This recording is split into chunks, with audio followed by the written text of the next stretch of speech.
This podcast is brought to you by lineupmedia.fm.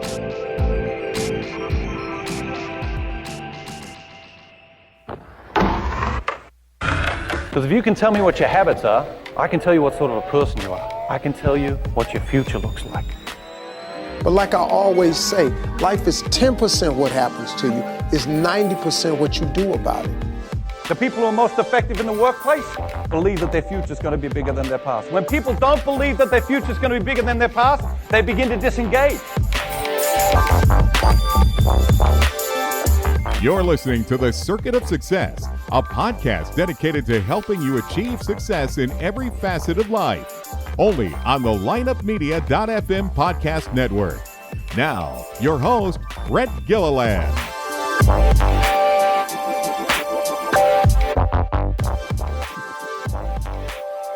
Welcome to the Circuit of Success. I'm your host, Brett Gilliland, and today I've got Maria Brito with me. Maria, how you doing? Hi, Brett. I'm doing great, and hello, everybody who's listening. Hope you guys are having a great day. We are having a great day, Maria, and you are in beautiful New York City.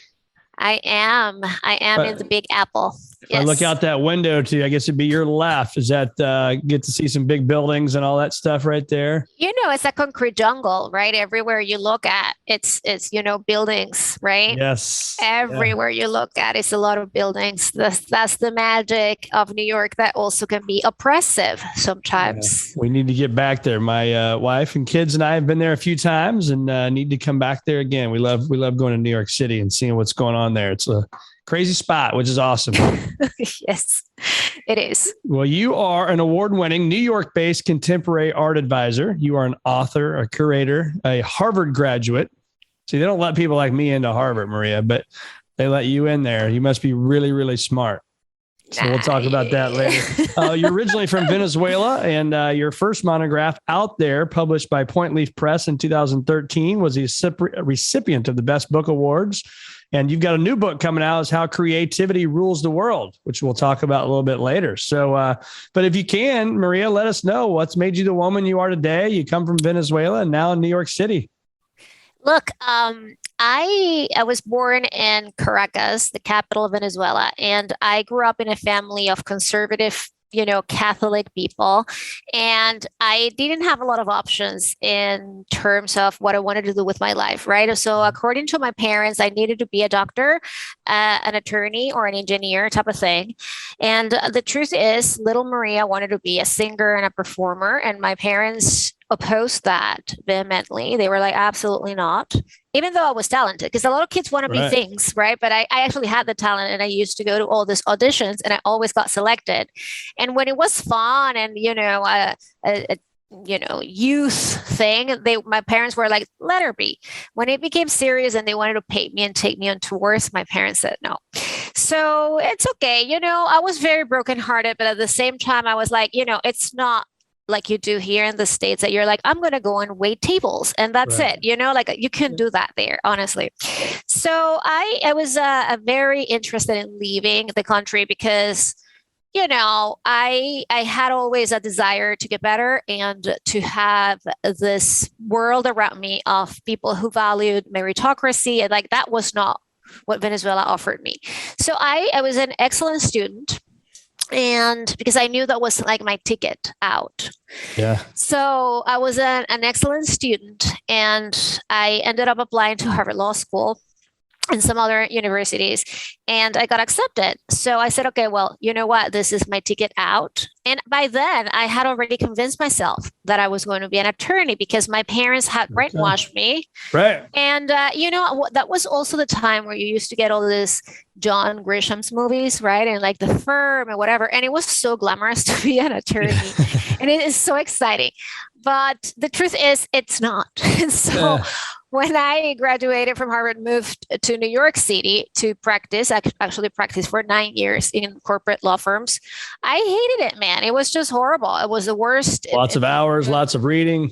But it was nothing fun. I mean, look, I'm not afraid of working. I wouldn't have built a 7-figure business if I were afraid of work, but I hated it. It was just horrible. And so I I had this passion for the arts. I couldn't be what I wanted to be, but I had other passions. And it was going to galleries and getting to know artists and getting to understand what was happening in the art market, getting to know what was happening in the auction houses. And so I got pregnant. I had my first child, and I thought to myself, I am not going to waste my life in a law firm. There is no way that the skills and abilities that I have are going to be wasted in front of that computer working for somebody else. And so I went back to the law firm after the maternity leave, and I went and I said to myself, no, this is not. And that was 2008. Literally, I went back in September, 2 days after, Lehman and Bear Stearns, went the whole collapse. A month after was Bernie Madoff. And so it was just this domino effect of things. Our clients and that law firm were all banks, but we were in a very good position. Lawyers at that level never lose their jobs. I mean, unless you do fraud or something, nothing ever happens that is going to really let those people kind of fire you or anything. And so I was very busy, and I was like, no, there's no way. Comes January. So I said, I'm going to collect my bonus because, I worked 9 months because then I was 3 on maternity leave and I deserve my bonus and I'm leaving. So I did. And I had already drafted a business plan. I had the whole thing kind of, figured out because I was set out to do the impossible, basically, which was build a business from scratch, learn a new business, right? And, keep bringing money to pay for my bills and kind of like share my quota with my husband. And I did. And so it's been 13 years since that move, and I built it from scratch. It's an industry leader business that it has brought me the most impressive moments of my life, and the most successful moments of my life and satisfactory have come from this company that I built. Well, that's great. Well, thanks for sharing your backstory. And I think, when I think of that and I hear somebody that, Harvard Law School, great education, big time law firm in New York, probably making great money. And you just said, you know what, I'm going to walk away from it, right? I'm going to walk away and I'm just going to go do my own deal. I'm going to bet on myself and take the risk. And so when you look back on that, what risk are you happy that you took most out of that whole adventure? Basically it was the whole risk of everything, right? I mean, the risk of quitting such a very stable career and a very stable job, and a decision that I moved forward with the unknown, because it was nothing could have prepared me, because I had absolutely no background working in the arts. The whole thing was a risk after another. And so, you cannot overanalyze decisions like this, because if you do, you're never going to take that step, right? Because all sorts of things can happen. And lawyers are actually risk averse people for the most part, because you're also managing things with clients and you don't want them to, you also have to give a lot of business advice to them, even if that's not what you're hired for. But once you are translating complicated contracts with financial institutions and private equity firms, which was what I was doing, you have to have some business sense, and you tend to really err on the side of caution, right? Because you are the lawyer. So I was like, the hell with all that. I am really betting on myself, like you said before. And, I'm just proud that I did it, right? And that I didn't have to think too much about it. I mean, I had been thinking, what am I going to do next? Because this is just not sustainable. The level of misery that I feel in this job is just going to consume me from within. And a lot of people really decide to stay in those jobs because they are stable, they pay well, you have the benefits. And look, you are never going to be as young as you are today, right? Like there's never a great time for none of these things. You can be like, I was 32 when I did that, or 33 or whatever. Or you can be 75. Like what I'm saying is like, it's never a good time my advice to people, if they are ever considering anything similar, whether it is a shift in careers or starting a new business or changing departments or whatever, is to think about it, but not too much. Because if they think too much, they are going to take themselves out of it with their own thoughts. I couldn't agree more. And one of the circuits on the circuit of success is action. And I talk about that so much because the action is what you got to take, right? It goes from maybe from your brain to your heart to action. That can help, and you're going to make things happen. But what happens is, I think a lot of people, it goes from your brain to your heart. Oh my gosh, I want to do it. But then you go back to your brain and you start saying, okay, but this is what's going to go wrong. And that could go wrong. And I'm not saying to people to go out and just make bad business decisions or bad, decisions for their family. Obviously, I'm not saying that, but we've got to take action, right? Take one step forward at a time and know and trust yourself that you're making the right impact. Would you agree with that? I agree with that. And, action is something that people underestimate at times, right? Because again, they live so much in their heads and they circle the whole thing a million times and go on and on and on with all the reasons why it's not going to work out and all the bad things that can happen and whatnot. And so a lot of people don't understand that just taking one little step at a time, that has a compounded effect, right? Like every time you take one step and you take another and you take another, it all builds up towards the achievement of a particular goal. And I don't think there is any overnight success. I don't think that there is anything of meaning that has been built in like 2 months, just to say a number. But I think that people see that there are so many curated lives out there, on social media, and so many stories of success that seem glossy and that they have been just magically, people snap their fingers and things happened. And that's not true. I really particularly do not know anybody who hasn't really, put a lot of effort and sweat into successful ventures. Yeah, there's not a lot of overnight successes, especially in business. You have the one hit wonder in music, things like that, but you really don't. I mean, it's you wake up, and now it's, for me, I've been doing this for 20 years and not this meaning the podcast, but in the wealth management space, which is what I'm in for a living.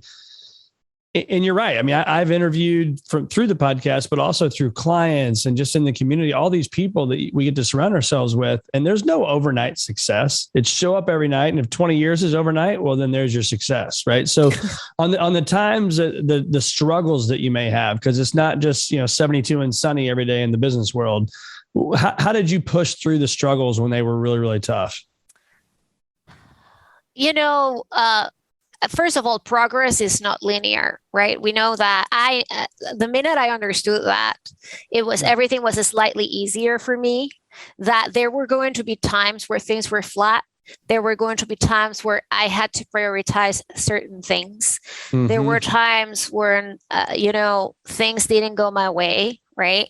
And I think that one thing I also learned is that, look, business is not personal, but entrepreneurship is, because it's your name, it's your dreams, it's the effort. Yeah. It is. So entrepreneurship is very, very personal. And as long as I understood that, and I also understood that with business is not personal, I was able to manage situations where I knew that I was hurting inside, and I appreciated and acknowledged my humanity and why I was hurting inside. But at the same time, I said, I have to treat this like a business. And, I think it's wrong to say that businesses have no emotions. I think that's wrong.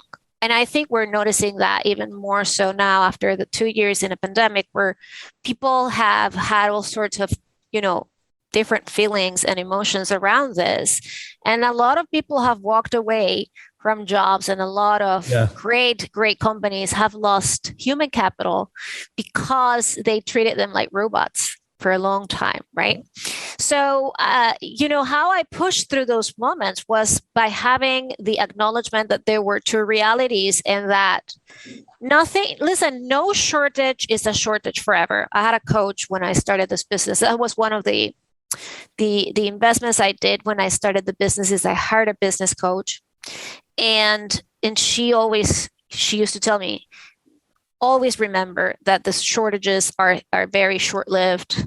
I mean, if you are really in motion, if you are really moving forward, if you're taking action every day, doing 5 things for your business every day or more, it's impossible that you're going to stay in the same place for too long. Yeah. Right. So lots of reminders like that have been the savers when I felt that things were not going to go my way or things were not going my way.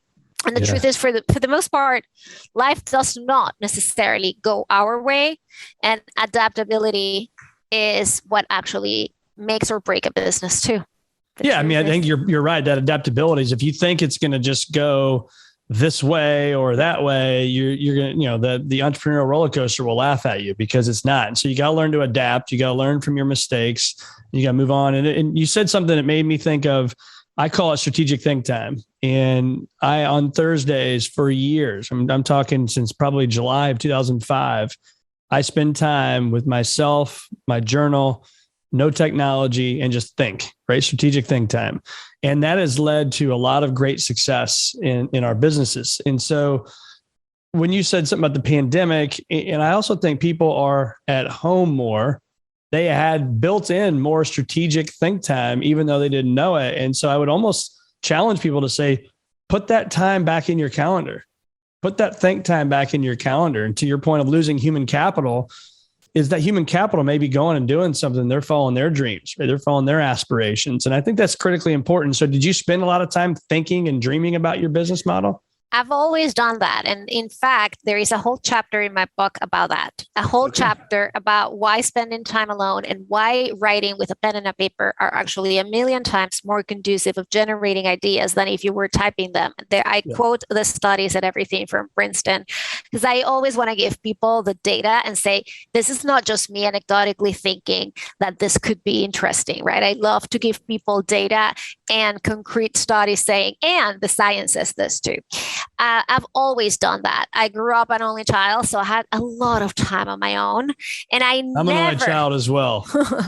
And I never gave up on my solitude, if you will, right? I mean, I have kids, I have a husband and people I love and adore, and but I feel that those precious moments in silence is where all my ideas always are brewing and generating and whatnot. And so I insist on people taking time to write their ideas down. And, also Bill Gates has Think Weeks every year with, like he goes to his cabin, his grandmother, and I don't know what, in Lake Seattle, and he doesn't even bring a phone with him.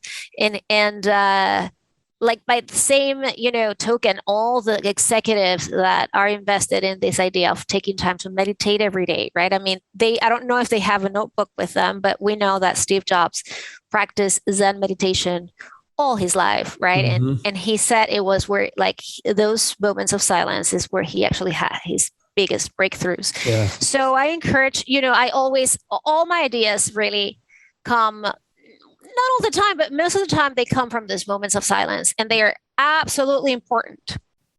Yeah. And I think too, it's not even just the business side of things on that strategic think time. What do I need to do to be a better, husband or a wife, or a better mom or a dad, right? A better leader. I mean, all those things for me is, I've got this journal right here that I use that I'm actually producing now. It's a Future Greater Than Your Past journal. And so I'm really excited about this, but it's all about your scorecard and taking a look of where you're at. And I think the clearer we can be on that, the more success you're going to have. But again, I don't want people to focus just on the side of, okay, sit down on Thursdays and think about this thing where you're going to be more successful and move your bottom line. No, it's like, let's think about life. Let's think about where we're going and how we can get there and keep track of it. And I always talk about the St. Louis Cardinals. I love the Cardinals.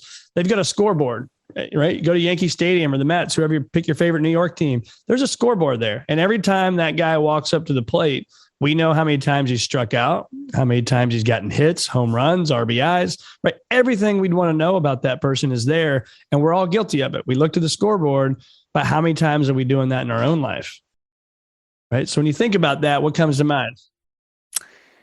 Well, listen, I try to live a very balanced life, and I don't always succeed. And I think the word balance is also a little scary for a lot of people, because it's almost like it means that you have to have this divisions of like, oh, it's 30% here, 30% there, 30% there, right? And so at any given time, a specific part of your life is going to always claim a little bit more of you. And that is no matter what, right? I mean, right now I'm in the thick of my book and taking care of some of my clients, and there's less time for me to be with my husband and kids, but it's not forever. I've already told them this is going to be until like mid-March, and then I'm going to be more available, right? And as long as you know that those parameters are there, right, and that you're not going to go one-sided for a whole year and like sort of like forget about everything, as long as you understand that there are times that you can negotiate with your family, that there are times also where you can say to your clients, right now, some other things are taking my, my interest or my attentions or whatever, right? It is important for people to also give themselves the joy and those precious vacations, right? Like with your family, and to go away for real. Americans have unfortunately gotten into this bad habit of not even claiming the days off and not taking full vacation, right? I mean, we are overworked, overweight, overdepressed, right? And for what? The truth is, right? For like, is it really the price that we are paying with our health and the time that we could have dedicated to others and to our families? For what? There's no clear answer if you think about it, right? Yeah. And I think that corporate policies have to change around this thing, right? Why is it that we don't have more vacation? Why? Like, after all the time now that we have seen for 2 years that people can do whatever they do from their homes, because there was no option for most people, right? I mean, like, if you needed to be on a factory, well, okay, so be it, I understand. But for a lot of people, they just didn't need to go anywhere. So if people, instead of getting 10 days of vacation or 2 weeks of vacation that they don't even claim, what if we enforce a mandatory 3-week vacation every year for everybody? And we're still not even close to what Europeans get, right? Yeah. So why is it that, in these lives of ours that are wonderful, and we live in, look, I'm an American citizen and I love it. And really, there's no place like this one. And I've traveled the world, and I can say there's no place like this when people embrace ideas, novelty, embrace creativity, like in no other place in the world, right? I mean, you get funding, you get supporters, you get backers. If you're good at something, you're going to find success. That's right. That is not true anywhere else in the world. I can assure you that. My husband is from Brazil. I have spent months traveling Europe, and you will never find the support that you will find in this country. So why is it that we cannot support our lifestyles a little more too? It's not just business and money. It's like, how do we actually decompress? How do we actually have a little bit more of a, like a perspective of rest, of, utilizing that time to understand other places or other cultures? Every state is almost like a country at this point. Yeah, right. Yeah. I mean, just like, you don't have to go to the whole other, side of the world. If you're going to take time off, you can, go to the neighboring state and learn new things. So I think that I believe in people, in people's, activities and how they can, those things can actually manifest in a much better life than if you were 100% just focused on making money and running businesses. That is not, it's not positive. It's actually counterproductive. Yeah, I couldn't agree more. And I think that's what we do here in America is we get on this treadmill and we just keep letting the treadmill rip at, the fastest pace we can possibly run without, dying instead. And so what I always tell people, we want to take you off the treadmill of life, help you slow down, use a journal, use a piece of paper, use a think time, use Focus 90, all these things that I talk about. And if we can do that, you're going to build in more personal time and more time off. And maybe it's golf with your friends or go on that trip with your girlfriends or do whatever you want to do. But if we don't plan it and we don't book it and we don't work ahead, it's never going to happen ever. So I could get on that. I could talk about that for hours. And so I think we're in line there. So let's talk about your new book, How Creativity Rules the World. I agree with that. So I'm really excited about diving into this. But talk to us about that title and why that title. For a long time, I've been, since I opened the business, I have been analyzing what makes businesses successful and also what makes artists successful. And honestly, it's not really like a God-given talent. Heck, it's not even like a special talent. It's the unique ability of these businesses and artists to come up with ideas of value that are relevant for today, right? Because if I have an idea and I cannot implement it today, it's not relevant anymore, or it's not or maybe I'm so ahead of the game, and not everybody has the ability of Steve Jobs to push people to produce things that are impossible, and not everybody has those teams, right? And so I thought about those things for so long, and I would see like how my business benefited from these practices and habits as well, because I have never stayed the same. The only thing that is constant in my business is that I'm pivoted all the time, because I have to meet the world where it is. The world is not meeting me. I have to meet the world where it is. I have to meet my clients where they are. There are new generations of people. There are things happening. There are NFTs and metaverses. And I just can't be the same people in the same business I was 13 years ago, not even 5 years ago, right? So I set out to grab and to gather all the information that I could, not only firsthand of me working with artists, but also me working with my collectors, my clients, that range from, billionaires and philanthropists to hip hop moguls. So I gather all this information of watching, and I combine that with data and studies. And I say, okay, these are the patterns. These are the things that people do. These are the habits. These are also historical passages that are pointing out that this is how things used to happen in the past, and this is the same habit, and we can continue doing those things. And these are the tools. So I believe creativity rules the world. Yep. And I think that it's important for people to not only embrace that for themselves and take attitudes of creative thinking, innovative thinking, no matter the industry, no matter what they do. But I also think it's important for people to teach this to new generations. And if you run a business, to teach that to your employees, because it'll make a whole difference in the way your business is perceived, the way people perceive themselves in relationship to their business, the engagement, because you want people who actually come up with excellent ideas, and you want to allow those people to run with them and to implement them. When you can't shut everybody down because it doesn't sound logical. Most of the logical things once they were not, right? The things that nowadays we take for granted were actually outlandish. And you want to allow people to have outlandish ideas, because unless it is illegal or unless it goes against the laws of nature, and you want people to jump out the window and like grow wings on the way down, which is impossible. Ain't happening. I don't see any reason why managers and executives and C-suites and whatever are not letting people think more on their own feet and go with those ideas, right? I mean, we have to do that if we want to compete in a global marketplace that is fast, right? And that we have seen that we have very, very strong competitors around the world, in China and in certain parts of Europe too. And although it's not the same culture, we just want for ourselves to continue instilling in people the desire to think differently.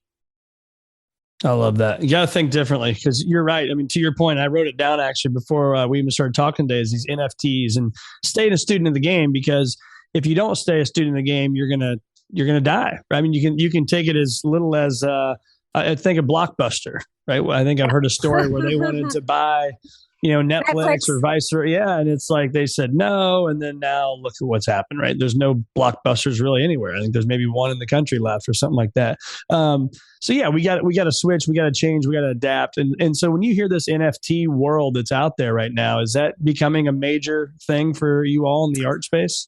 I think it has the enthusiasts of NFTs are more people who ventured into crypto a long time ago, or people who started venturing into crypto recently, because NFTs are tied to the performance and the movements of Ether and crypto and whatever. So you have to be very well versed in both things to actually understand if there is an opportunity to make money out of these things, right? Yep. So I think NFTs are going to be quite important for a variety of reasons. The technology itself is important because it's not only good for art, but it's good for anything. So registering things and having things stored on a blockchain where it lends transparency and traceability to certain assets is an excellent way that we have really not developed. We don't have a system where everything is registered and we can go and see who owns what and if there are, certain liens or claims or whatever, right? Like, so this technology could be excellent alone just for a million things if we wanted to, but also for this. Look, I mean, I know it's very strange, but we really have to think about what's going on with all these metaverse ideas. I mean, our kids are playing video games in a way that we did not, right? I mean, now it's such an interactive thing, and it's like, it's super addictive because it's so much fun and you are immersed in that world, and you have taken a whole personality and an avatar that is not the way you look outside of those games. And sometimes you never even get to meet those people you're playing with, but you gather at certain point in a certain time of the day to meet with them in those worlds. And as strange as it may sound, that has captured an enormous amount of money, as you know, like all those games in companies and Fortnite. And when Netflix and Facebook actually do their earnings calls, they always say Fortnite is our competitor, even though it's not a social media network, but it's a place where people gather, children and young people gather to do things, to, watch concerts with avatars. It's a very, very strange thing. But that doesn't mean that because it is strange, it's not important, right? Yeah. Well, you're right. I mean, it's like, I got 4 kids, and so they, a few of them they get into that, right? And they get into this stuff, and you got to limit it, or it can go crazy. But yeah, that whole meta world that people are talking about, and I was recently talking to a person that had an NFT of I think it was a cat or a dog or something like that, and it's like, that's your pet in the meta world, and it's just. For somebody, for me, it's just, gosh, and then my parents and that generation, I mean, it's kind of mind blowing to think that somebody's going to actually have a pet dog or cat in the meta world. And to your point is you can be whoever the heck you want. And we didn't grow up with this stuff, but the kids that aren't even born yet, they're not going to know the world without it. And then you think of these Oculus, the things that people wear and the virtual reality. I mean, it's just crazy because I put my kids' Oculus on and it's like, I mean, it looks like you're there. I mean, you can watch YouTube like you're in the studio somehow. I mean, it's just absolutely crazy. It is. And there are tons of opportunities there for people to make money. And there are tons of opportunities for people to experience new worlds. And I mean, the possibilities, if you think about it, are endless, because it's not only from the standpoint of investing, for example, in companies or creating things inside of those worlds, but also creatively, so many things can happen in the worlds that are not, the tangible physical worlds that we know. And this amount of technology, as you know, is accelerating, like it's doubling every day, right? It goes so fast and it goes so fast. And we have to understand it. I'm not saying everybody has to adopt it because that's harder, but I think if we understand it, we will utilize the knowledge that comes out of these things to better parts of our business. And that's why I'm so keen on always telling people to get outside of the comfort zones of their expertise, because that's not where the money is, right? It would be forget a guy like Warren Buffett. I mean, he is a genius who's looking at every stock in the world, actually, right? I mean, he's not just like, let me look at pharma. No, he's looking at everything, right? But also, if you think about investors like Peter Lynch, right? He was not looking at stock. He was like, let me go to a bar and see what people are drinking. Let me go to the stores and see what the ladies are wearing, right? I mean, I think it's so important for people to kind of embrace this creative thought, right? That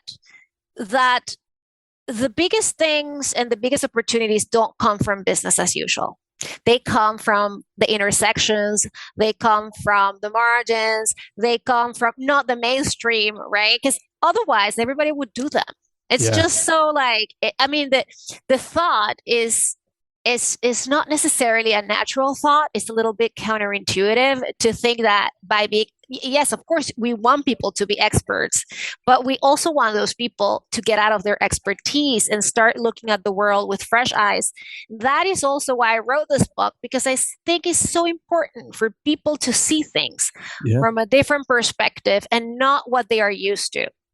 So it's my 2 cents on what I think it's actually one of the most important and most overlooked areas in business is to not be the mega expert and just go to every conference that is so narrow and read every trade magazine. If the answers were in a trade magazine, I think everybody would do them, right? Yeah, no, you're right. I call it playing in traffic. If you're not out playing in traffic, you're not learning, you're not growing. And I have an executive forum group that I run that's 6 guys that are all in different industries. And we all think so differently, but I can learn something from the person over here that owns a railroad company about financial, about how it could work in a financial company, right? But you got to be open-minded and you got to be thinking and you got to be searching and looking for that stuff. And when you surround yourself with great people, great things happen. And that's why it's so important to have a mastermind and an executive forum, the one you have, because if everybody, would be sharing the same profession, not a lot would come out of that. I mean, maybe support, like peer support is important, but ideas, I doubt it. I doubt it as well. I love the name, How Creativity Rules the World. I couldn't agree more. We'll put the link in the show notes down below. People will buy the book and learn from Maria here. And I loved earlier you mentioned, I don't want to gloss over this because I think it's super important. I've done it for years as well, as you mentioned the word of business coach. And whether you want to talk about Tom Brady or Tiger Woods or whoever, from a sports standpoint, Michael Phelps, Jackie Joyner-Kersee, whoever, they had coaches. Yes. And sometimes they had multiple coaches, right? Nutrition, strength, stretching, fitness, whatever it may be. And so talk about that. You had a business coach. Why did you make that investment? Well, I've had many actually. And when I started the business, since it was such a humongous jump, I said, I really need help, right? And it's got to be someone who has experience. And it was funny how I got to her. I had bought a book about branding. And I had already hired a person who was helping me with branding because that's also important. And it was a lot of brainstorming sessions. And when I was reading about that book, the woman who wrote that book that I found fascinating on branding, she said, I had this business coach and her name is this, right? So I looked her up and this was this woman in Atlanta. And I sent her an email and I said, are you taking new clients? And she responded, yes. And the fee was very reasonable, whatever it was. And I said, I'm going to hire her for whatever it was, 10 sessions or 12, I don't know. We ended up working maybe 2 or 3 years on and off. And she was so helpful because really, first, I needed people to validate my ideas. I needed a sounding board that was not my husband. That was and also, as I was an outsider, and I wanted someone with a sound business mind, and she had tons and tons of experience. I mean, fascinating background, and I definitely give her, credit for a lot of what she taught me, but without execution, right? It would have been nothing. That's the thing about a coach, that they keep they keep you on your toes because you're supposed to do what they say, and you're, it's a very kind of like interesting feedback loop, because you like, oh, I did what you told me to do, and here's what happened, right? So I think that coaches are super important. If after her, I've had different ones, because you want to test different people, and you want to do different things, and as you move forward in your business and your life, you have different interests. Sometimes you get everything you could have gotten from a certain people. I think that I move very fast and I learn fast. So sometimes these coaches were like, okay, I've gotten what I needed to get from you. You're fantastic, but now I need somebody else with a different perspective. And that's what I did. And, when I need them, believe me, I have no problem emailing coaches and say, I need your help. And that's something that everybody, if they have the ability to do that, they should hire one. Absolutely. Yeah. I have clients that I coach as well. And it's huge. I have them for myself and do it. And it's in my opinion, some of the best money you can ever spend. So Maria, this has been awesome having you on the Circuit of Success. Where do our listeners find more of you? Thank you, Brett. People can find me at mariabrito.com. That's BRIT as in tongue, O. And that has all my social media handles. It has an email form if people want to email me. And that's where everything else, the truth is. It's very easy.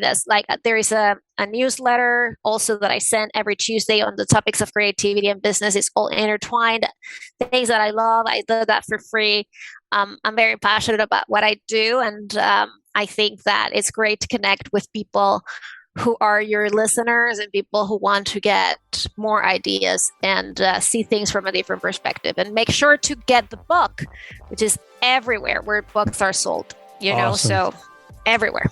Well, we will put all this in the show notes, Maria, and it's been great having you on the Circuit of Success. Thanks for being with us. Thank you, Brett.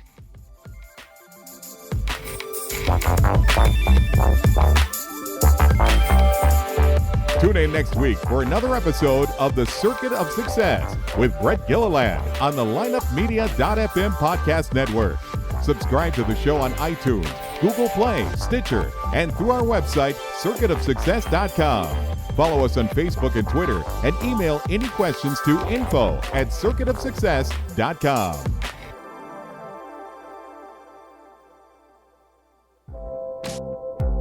This podcast was a presentation of lineupmedia.fm.